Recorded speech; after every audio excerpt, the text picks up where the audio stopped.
Hello students, हम पढ़ रहे हैं हमारा सिविक्स का लेसन थर्ड इलेक्टोरल पॉलिटिक्स। तो आज का हमारा जो टॉपिक रहेगा वो रहेगा रिजर्व कॉन्स्टिट्यूएंसीज। तो अब इसमें क्या बताया गया है, our constitution entitle every citizen to elect her his representative and to be elected as a representative. हमारे कॉन्स्टिट्यूशन ने क्या किया, हर सिटीजन को ये अधिकार दिया है कि वो अपना रिप्रेजेंटेटिव को चुन सकता है। The constitution maker how ever were worried that in an open electoral competition, certain weaker section may not stand a good chance to get elected to the Lok Sabha and the state legislative assembly। हमारे constitution बनाने वालों को इस चीज़ का डर था कि जो ये इलेक्टोरल कंपटीशन होगा, मतलब जो चुनाव होंगे, उसके अंदर जो कमज़ोर सेक्शन है वो नहीं स्टैंड कर पाएगा, उसको एक अच्छा सा चांस नहीं मिलेगा कि उसको चुना जाए लोकसभा के इलेक्शन के अंदर या स्टेट लेजिस्लेटिव असेंबली के इलेक्शंस के अंदर। They may not have the required resources, क्योंकि उनके पास नहीं हो सकता ना हो, उनके पास अच्छे सोर्सेज ना हो, एजुकेशन ना हो, कॉन्टेक्ट ना हो और लड़ने के लिए, और जिससे कि वो जीत सके इलेक्शन में दूसरों के खिलाफ। तो ऐसा हो सकता है उनको कोई चांस ही ना मिले।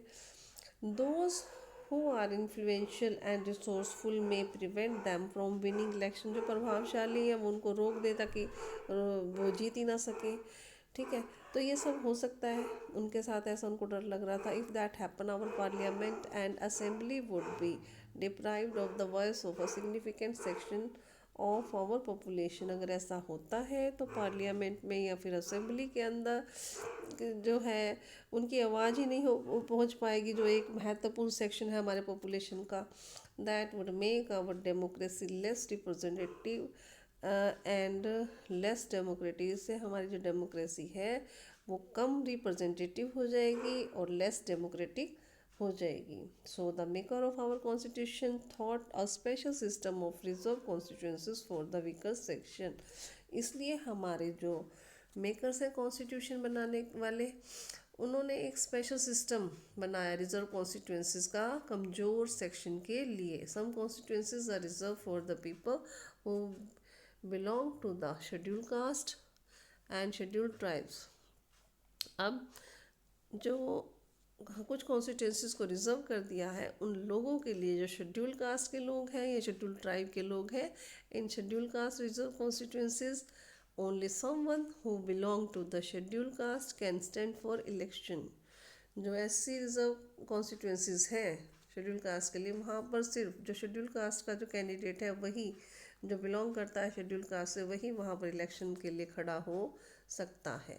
Similarly only those belonging to the scheduled tribe can contest an election from the constituencies reserved for ST। इसी प्रकार से जो शेड्यूल ट्राइब के लिए जिन कॉन्स्टिट्यूंसीज को रिजर्व कर दिया गया, वहाँ से सिर्फ एसटी रिजर्व जो एसटी कास्ट का जो कैंडिडेट है वही इलेक्शन लड़ सकता है। Currently in the Lok Sabha 84 seat are reserve for the schedule caste. तो अब के दिन में 84 सीट जो है रिजर्व कास्ट के लिए है, शेड्यूल कास्ट के लिए 47 है, शेड्यूल ट्राइब्स के लिए जो है 47 है। 84 जो सीट्स हैं उनको रिजर्व किया गया शेड्यूल कास्ट के लिए और 47 सीट्स को शेड्यूल ट्राइब्स के लिए रिजर्व किया गया है। This number is in proportion to their share in the total population। भाई टोटल पॉपुलेशन में उनका शेयर कितना है उसके अकॉर्डिंग इन सीट्स को रिजर्व किया गया है। Thus the reserve seats for SC and ST do not take away the legitimate share of any other social group. इस प्रकार से जो SC है और जो ST है वो एक सही किसी दूसरे सोशल ग्रुप का कोई अगर हिस्सा नहीं ले रहे हैं, मतलब वो अपना ही शेयर ले रहे हैं कि जितने परसेंट उनकी पॉपुलेशन है उसके अकॉर्डिंग ही उनको उनका शेयर दिया गया है। This system of reservation were extended later to other weaker section at the district and the local level. इसी प्रकार से जो रिजर्वेशन है उसको बढ़ाया गया है वीकर सेक्शन के लिए डिस्ट्रिक्ट लेवल पर और लोकल लेवल पर। In many states seats in rural and urban, बहुत सारी स्टेट्स के अंदर जो सीट्स हैं पंचायत की, जो सीट्स हैं गांव में और शहर के अंदर म्यूनसिपैलिटीज़ की और कॉरपोरेशन की जो सीट्स हैं उनको भी रिज़र्व जो है वो किया गया है बैकवर्ड क्लास के लिए या दूसरे रिजर्व सेक्शंस के लिए। However the proportion of the seats reserve varies from state to state. हालांकि जो प्रोपोर्शन है वो एक स्टेट से दूसरी स्टेट पर अलग अलग है, मतलब ज़रूरी नहीं है कि अगर हरियाणा में जितनी सीटें रिजर्व की गई हैं पंजाब में भी उतनी हो, अलग अलग है हर स्टेट के according. Similarly 1/3 of the seats are reserve in the rural and urban local bodies for the women. ठीक इसी प्रकार से वुमेन कैंडिडेट जो है उनके लिए भी 1/3 जो सीटें हैं उनको रिजर्व किया गया है।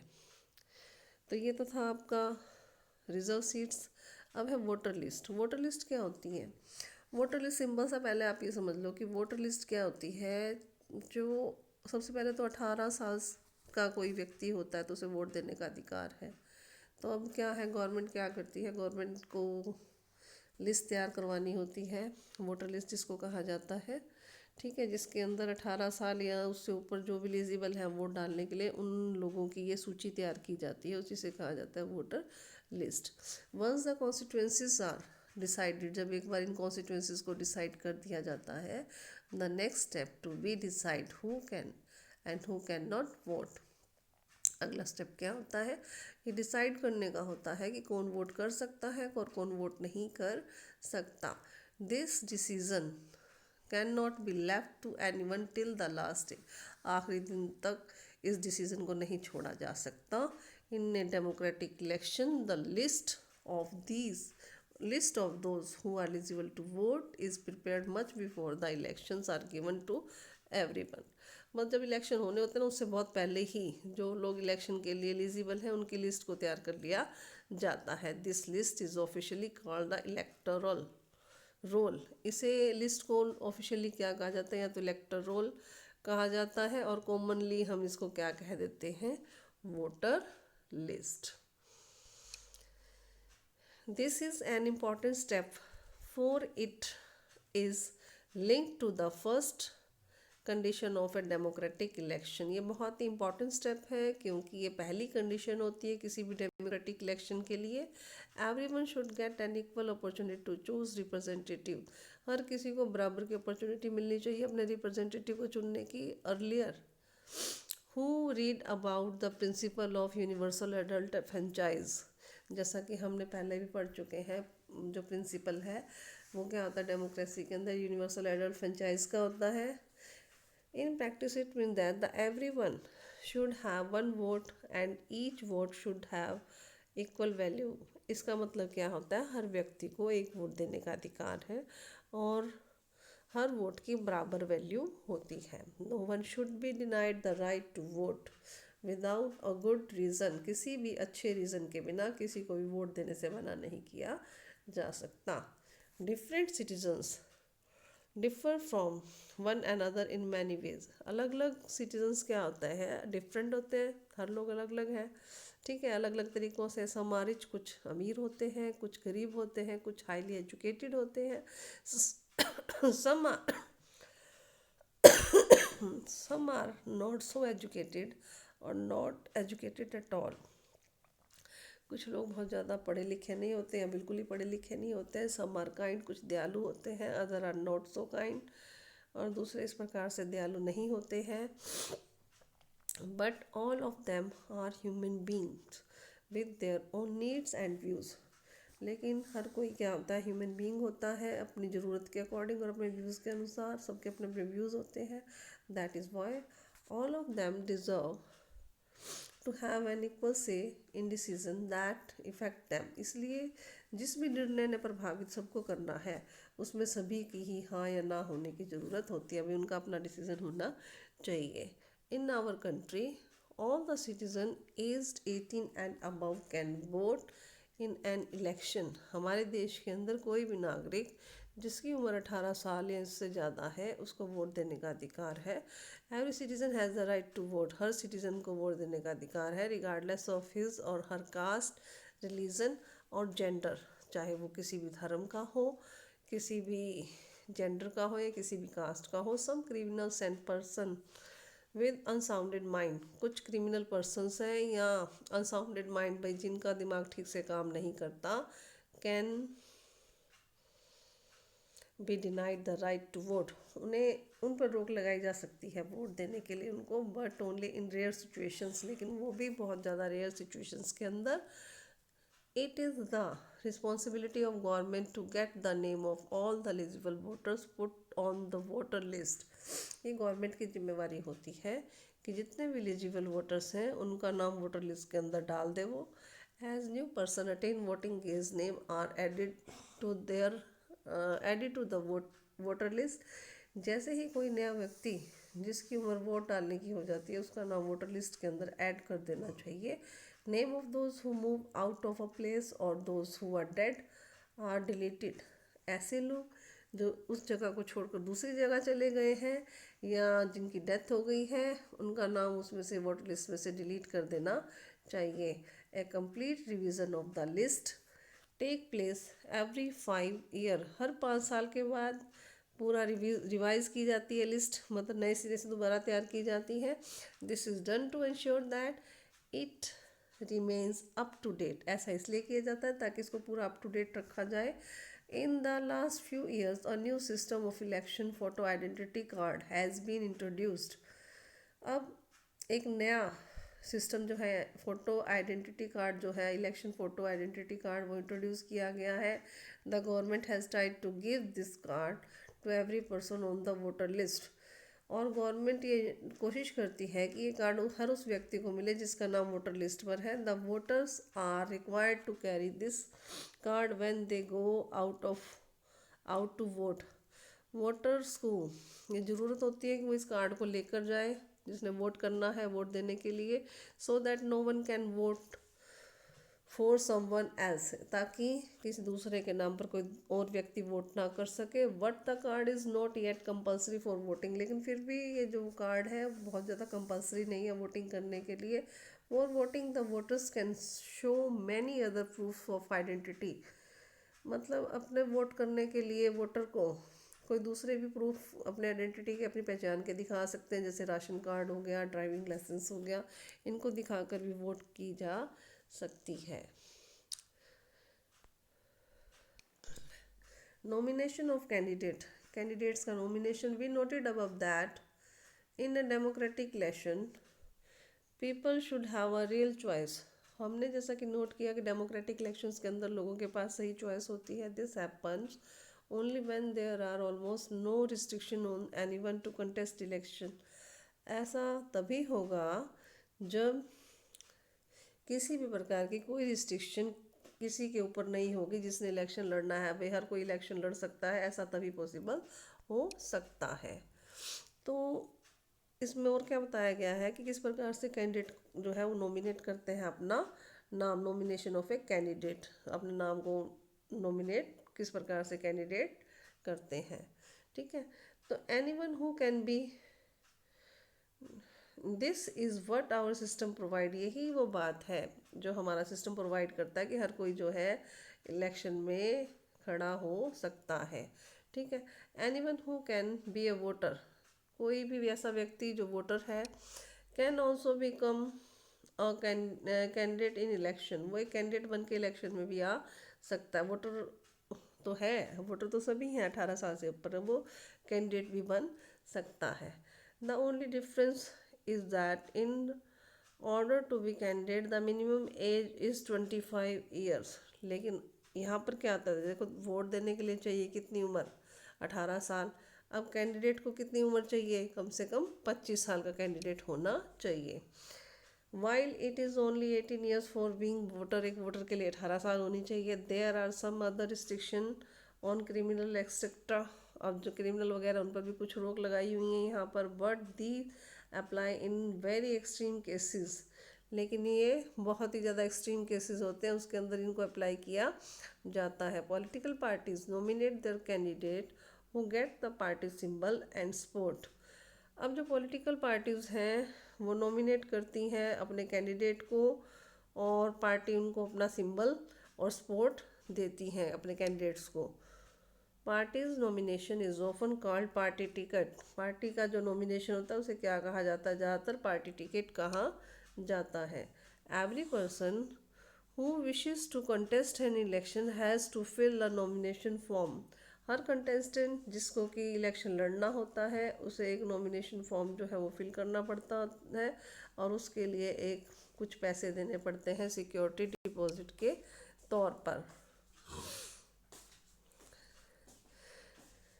Recently, a new system of declaration has been introduced on direction from the supreme court. Supreme court की डायरेक्शन पे एक नया सिस्टम जो है डेक्लरेशन मतलब घोषणा पत्र एक उसको इंट्रोड्यूस किया गया है। इसके अंदर क्या होता है, एक लीगल डेक्लरेशन जो है वो देनी पड़ती है जिसमें कि फुल डिटेल कैंडिडेट को अपनी बतानी पड़ती है। क्या क्या बतानी पड़ती है? नंबर 1 है serious criminal cases pending against the candidate. भाई सीरियस केसेस हैं कैंडिडेट के खिलाफ, कोई ऐसा कोर्ट में केस चल रहे हो तो वो कितने हैं क्या है वो सारी डिटेल बतानी पड़ती है। Detail of the assets and liabilities of the candidate, his or her family. तो भाई कितनी क्या उसके पास सामान है, संपत्ति है, क्या है, कितनी लाइबिलिटीज़ हैं उसके ऊपर, ये सब बतानी पड़ती हैं कैंडिडेट को। थर्ड क्या है, एजुकेशनल क्वालिफिकेशन कितनी है कैंडिडेट की, मतलब कितना पढ़ा लिखा है जिसने ये इलेक्शन में पार्टिसिपेट करना है। This information has to be made public. इस इंफॉर्मेशन को पब्लिकली लोगों को बता दिया जाता है। This provide an opportunity to the voters to make their decision on the basis of the information provided by the candidate. अब इससे क्या होता है कि अपॉर्चुनिटी मिलती है वोटर्स को कि वो डिसीज़न ले सके ये जो इंफॉर्मेशन जो कैंडिडेट के द्वारा प्रोवाइड करवाई जाती है उसके according.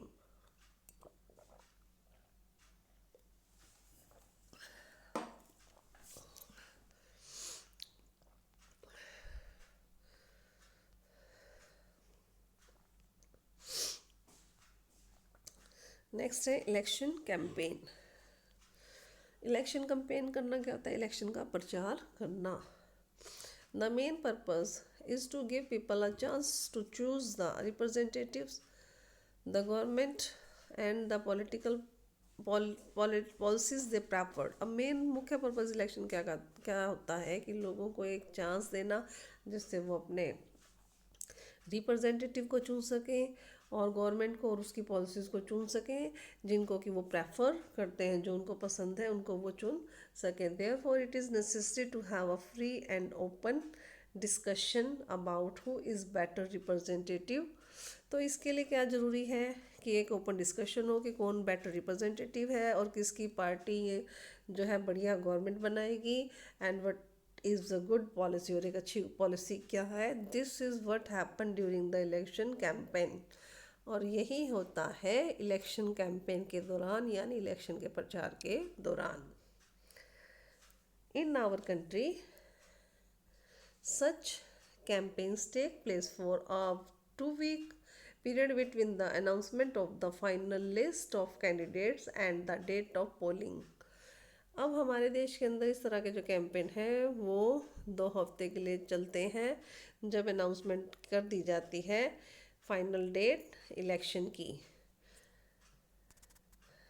During this period candidate contact their voters. जो कैंडिडेट हैं वो अपने वोटर्स को कांटेक्ट करते हैं। Political leader address elections meeting. Political leaders meetings करते हैं इलेक्शन की। And political parties mobilise this voters. और जो पॉलिटिकल पार्टीज हैं वो अपने जो वोटर्स हैं उनको इकट्ठा करती है। Political leader address election meetings and political party mobilise this voters. अपने वोटर्स को इकट्ठा करते हैं ये लोग। This is also the period when newspaper and television news are full of election related stories and debates। यही वो समय होता है जब न्यूज़पेपर्स टेलीविज़न न्यूज़ फुल होती हैं इलेक्शन से रिलेटेड स्टोरीज के साथ, और डिबेट्स वगैरह इसमें बहुत ज़्यादा होती है न्यूज़ चैनल्स के ऊपर। But election campaign is not limited to these 2 weeks only. लेकिन जो इलेक्शन कैंपेन है ये सिर्फ ये जो 2 week बताए ना कि 2 week इलेक्शन कैंपेन होता है, सिर्फ इन 2 weeks के लिए ही लिमिटेड नहीं होता। Political parties start preparing for election months before they actually take place. Actual में क्या होता है, जो पॉलिटिकल पार्टीज़ हैं ये बहुत पहले से ही इलेक्शन की तैयारी जो है वो करनी शुरू कर देते हैं। In election campaign political parties try to focus public attention on some big issues. जो बड़े बड़े इश्यूज होते हैं उस पर ध्यान लोगों का लाने की कोशिश की जाती है इन इलेक्शन कैंपेन के जरिए पॉलिटिकल पार्टीज के द्वारा। They want to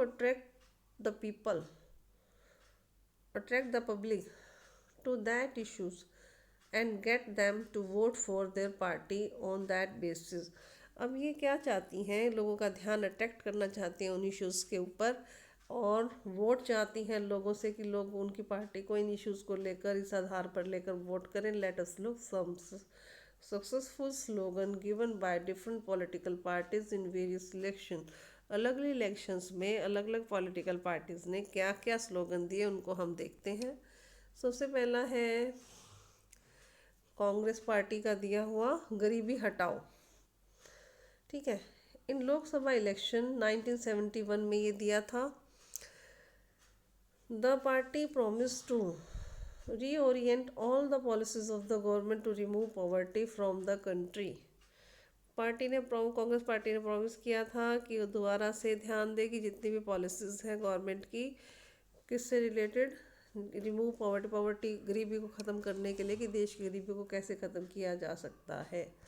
save democracy का जो स्लोगन था वो दिया था भारतीय जनता पार्टी ने।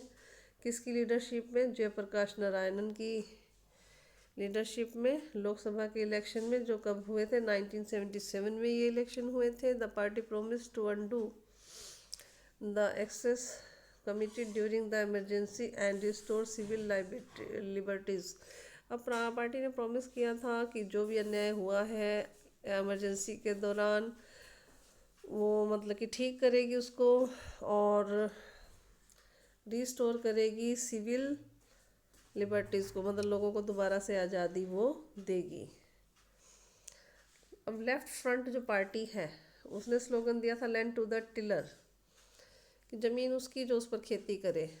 कब दिया था? वेस्ट बंगाल असेंबली इलेक्शन में जो कि 1977 में हुए थे। नेक्स्ट स्लोगन है protect the self respect of the Telugus की सेल्फ रिस्पेक्ट की रक्षा करना। ये दिया था एन टी रामाराव ने जो कि लीडर थे तेलुगु देशम पार्टी आंध्र प्रदेश की, और इन्होंने असेंबली इलेक्शन जो 1983 के अंदर हुए थे उसमें ये स्लोगन दिया था। In a democracy it is the best to leave political parties and candidate free to conduct their election campaign the way they want to। Democracy के अंदर ये बहुत अच्छा तरीका है कि पॉलिटिकल पार्टीज़ को कैंडिडेट को आज़ाद छोड़ देना कि वो इलेक्शन कैंपेन करें जिस भी तरीके से वो चाहते हैं, अपना प्रचार वो करें।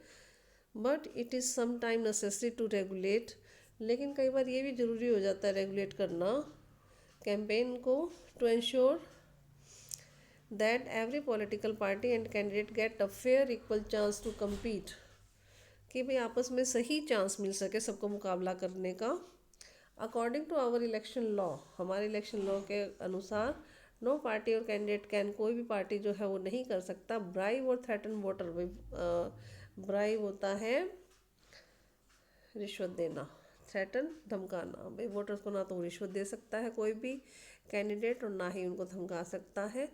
सेकंड क्या है, ये काम नहीं कर सकते। ठीक है, जो जो नहीं कर सकते वो बताए गए यहाँ पर। Appeal to them in the name of caste and religion, धर्म के नाम पर या कास्ट के नाम पर उनको वोट नहीं मांगे जा सकते उनसे। Use government resources for election campaign, government के जो भी रिसोर्सेज हैं उनको इलेक्शन कैंपेन के लिए इस्तेमाल नहीं किया जा सकता। Spend more than ₹25 lakh in the constituency for Lok Sabha election में 25 लाख से ज़्यादा नहीं खर्च कर सकते और असेंबली इलेक्शन में 10 लाख से ज़्यादा नहीं खर्च कर सकते अपनी कॉन्स्टिट्यूंसीज के अंदर इलेक्शन के प्रचार के लिए। इफ़ दे डू सो, अगर वो ऐसा करते हैं, their election can be rejected by the court even after they have been declared elected, तो कोर्ट के द्वारा उस इलेक्शन को रिजेक्ट कर दिया जाएगा चाहे भले ही वो उसके अंदर जीत चुके हों। In addition to the law all the political parties in our country have agreed to a model code of conduct for election campaign. तो हमारी पॉलिटिकल पार्टी जो हैं उन्हें हमारे देश में एग्री होना पड़ता है कोड ऑफ कंडक्ट के लिए, जो इलेक्शन कैंपेन के दौरान इनके साथ किया जाता है। अकॉर्डिंग टू दिस, इसके अकॉर्डिंग क्या है, अब कोड ऑफ कंडक्ट बताए, कोड ऑफ कंडक्ट क्या है। Use any place of worship for election propaganda. कोई भी पॉलिटिकल पार्टी जो है वो नहीं कर सकती किसी भी धार्मिक स्थल का यूज़ इलेक्शन का प्रोपोगेंडा करने के लिए, प्रचार करने के लिए। सेकंड क्या नहीं कर सकती, use government vehicle, aircraft and official for elections. भाई कोई भी गवर्नमेंट का व्हीकल नहीं इस्तेमाल कर सकती, एयरक्राफ्ट्स को नहीं इस्तेमाल कर सकती गवर्नमेंट के, और कोई भी ऑफिसर्स वगैरह हैं उनको इलेक्शन के दौरान इस्तेमाल नहीं कर सकती अपना प्रचार करने के लिए। वंस इलेक्शन आर अनाउंस्ड, जब एक बार इलेक्शंस को अनाउंस कर दिया जाता है। मिनिस्टर्स शैल नोट ले foundation stone of any project.